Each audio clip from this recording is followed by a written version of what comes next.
সকাল সকাল রেডি হয়ে গেছি, আজকে যাব বাপের বাড়ি। আমাকে ও ছেড়ে দিয়ে আসবে তারাপীঠ অবধি, তারাপীঠ থেকে বাবার সঙ্গে চলে যাব। বাবা আসছে টোটো নিয়ে, ওর যেহেতু অফিস আছে ও আজকে যেতে পারবে না, ও হয়তো আমাকে আনতে যাবে। তো খাওয়া দাওয়া আমাদের সকালে টিফিনটা করে নিয়েছি, যেতে যেতে দুপুর হয়ে যাবে, কারণ টোটোতে অনেক টাইম লাগে। তো বেরিয়ে পড়েছি। এখানে একটু মিষ্টি আর একটু আম নিয়ে নেবো। আমাদের বাড়িতে আম গাছ যদিও আছে, তাও একটু আম নিয়ে যাব। আমার মিষ্টি, বাপের বাড়ি এক সুন্দর জায়গা প্রত্যেক বিবাহিত মেয়ের কাছে। মানে বাপের বাড়ির নাম শুনলেই মনে খুবই আনন্দ হয়।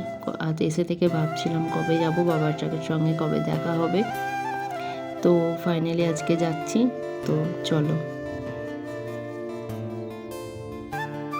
এটা হচ্ছে রামপুরহাট থেকে তারাপীঠ যাওয়ার রাস্তাটা খুবই সুন্দর, সেই জন্য আমি পুরোটাই করেছি ভিডিও।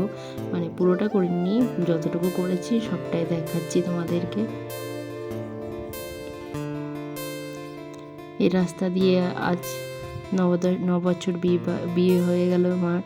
কতবার যে গেলাম এলাম তার ঠিক নেই।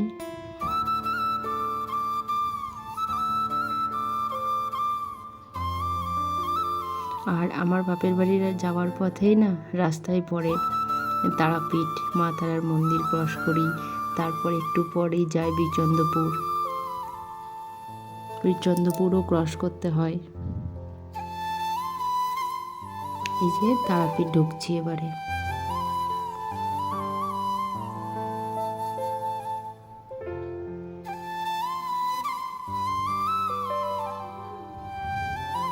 আর আমি যে টোটোতে যাব, তো সে চলে এসছে,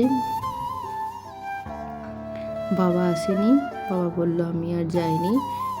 তো টোটোটা আমাদের গ্রামেরই। তো তারাপীঠ বাস স্ট্যান্ডের এখানে দাঁড়িয়েছিলাম, অপেক্ষা করছিলাম। তা এক কাপ চা খেয়ে নিলাম। তারপরে চলে এলো বরুণদা, মানে যে টোটোতে যাব। জিজ্ঞেস করছিল কেমন আছিস, কী খবর, আমরাও জিজ্ঞেস করছিলাম। তো বরুণদাকেও এক কাপ চা দিয়ে দিল।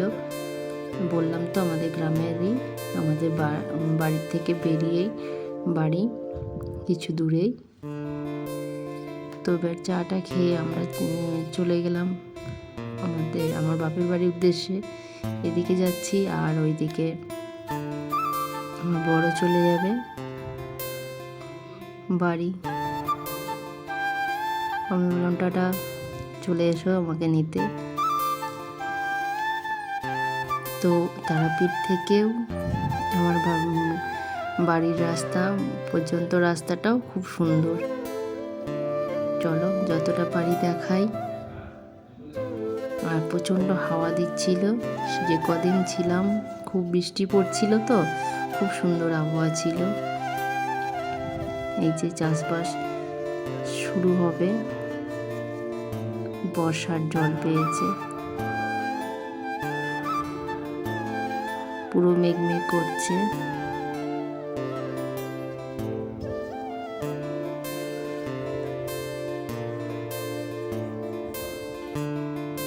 কি সুন্দর দেখো রাস্তাটা, পুরো কালো ঘন মেঘ হয়ে আছে, মনে হচ্ছে এখন বৃষ্টি নামবে।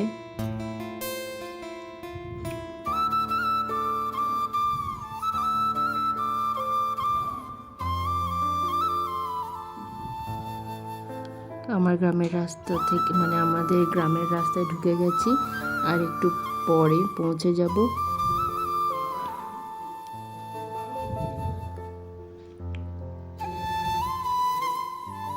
আর খুব হাওয়া লাগছিল, পুচু ওই জন্য ওইদিকে গিয়ে বসলো।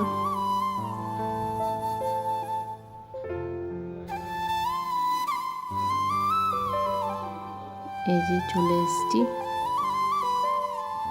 আমাদের বাড়ির, ওই যে দেখা যাচ্ছে গোপালের মন্দির।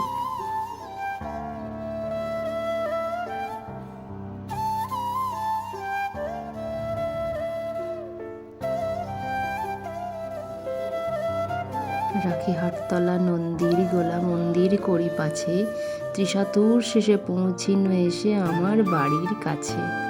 তো পৌঁছাতে প্রায় 1টা হয়ে গেছিল। যাই হোক করে বাবাটা দিদাতে যা পেরেছে রান্না করেছে, খুব ভালো রান্না করেছে দিদা। মানে রান্না করেছে কি, তো আমি প্রথম খাচ্ছি না, খুব সুন্দর, বলেছে যা পেরেছি করেছি। আমি বললাম খুব ভালো হয়েছে, খুব তৃপ্তি করে খেলাম। দিদার হাতে টক খুব ভালো করে দিদা, বলেছে যা পেরেছি বাবা খাও। তোমার হাতে রান্না খাওয়ার জন্য তো মরে যাই আমি, খুব ভালো হয়েছে রান্না। তারপরে এই যে দুপুর না 4টে সাড়ে 4টে বাজছে, টিপটিপ করে বৃষ্টি পড়তে লেগেছিল।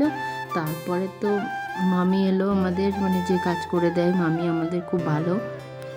তো বাসন মাজছিল, বাসন মাজা শেষ হয়েছে আর অঝোর ঝড়ে বৃষ্টি শুরু হয়ে গেছে, চরম বৃষ্টি।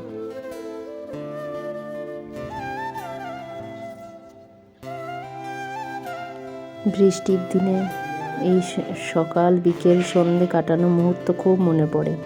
আজ মা ছাড়া বাপের বাড়ি একদমই ভালো লাগে না।